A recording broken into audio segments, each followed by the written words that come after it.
Hello everyone. Today we're going to be going over everything that's new in the 14th update of Dead Cells.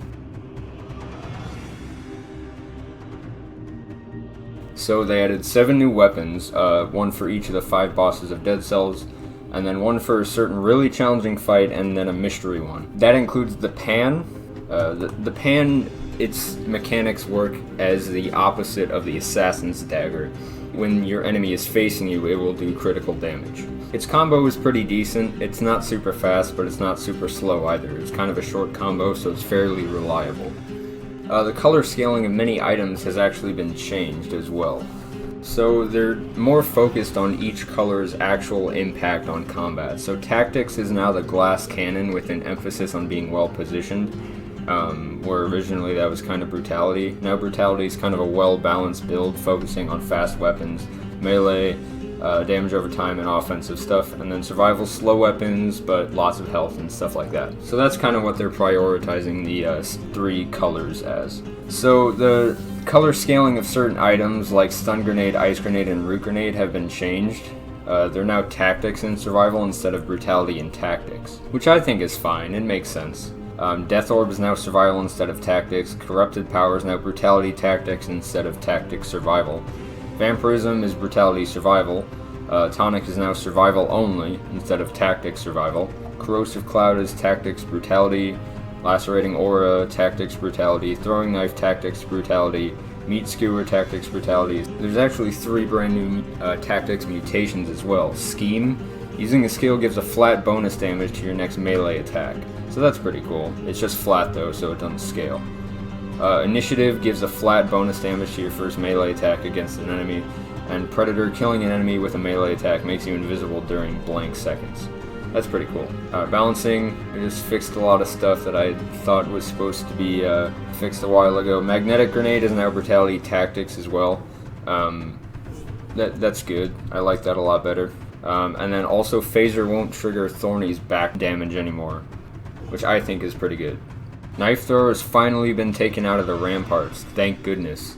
They just kind of realized that they have way too many ranged enemies, so that's really nice. And now Infected Food actually appears green on the minimap as well. So in the patch notes, it actually has something about a giant fist, basically.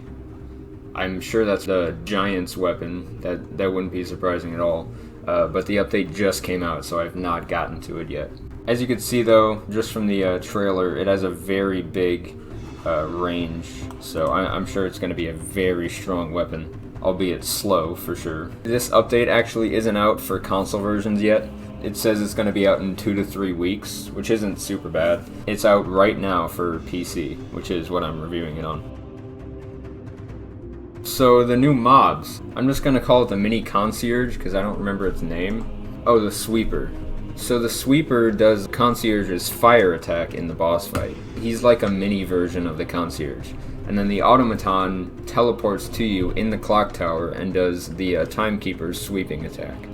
So it's kind of a way to practice the boss's attacks, which is probably the worst way possible. Instead of just giving you a reward, or a better reward for fighting the boss itself, they're just adding more enemies.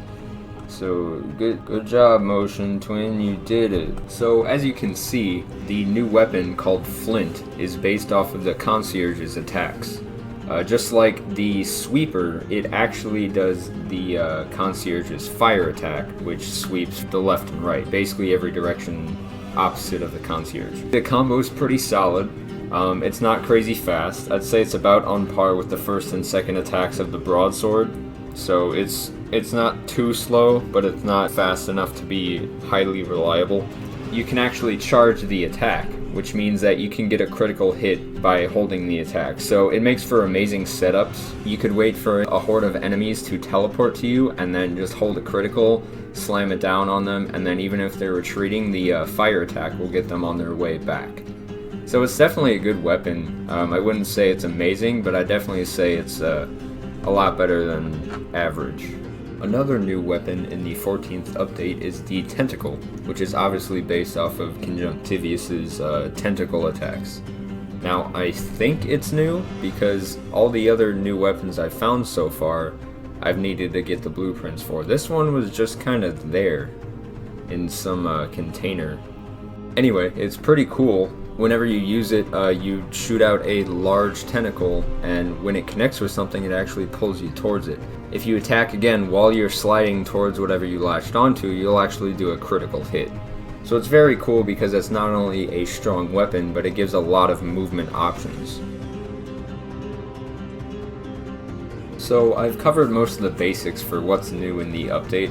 I didn't cover many balancing changes just because to me they're kind of redundant. I already kind of expected most of them, and or they're not applicable to me, depending on which passages I take and which weapons I use and stuff like that. So I'll leave a link if you want to check out the patch notes for yourself. As far as basic knowledge goes, you should be all caught up. If you want to find new weapons that were added in the update that are based off of each of the bosses, they will be in each passage differently. So like you can take Prison Depths instead of Promenade of Condemned and stuff like that. You can take Prison Depths instead of Ramparts, I believe, and then you'll be able to probably find some new weapons as well. So that is going to wrap it up for this video, guys. Thank you so much for watching. Go ahead and leave a like and subscribe if you want to see more content like this. And I'll see you guys later.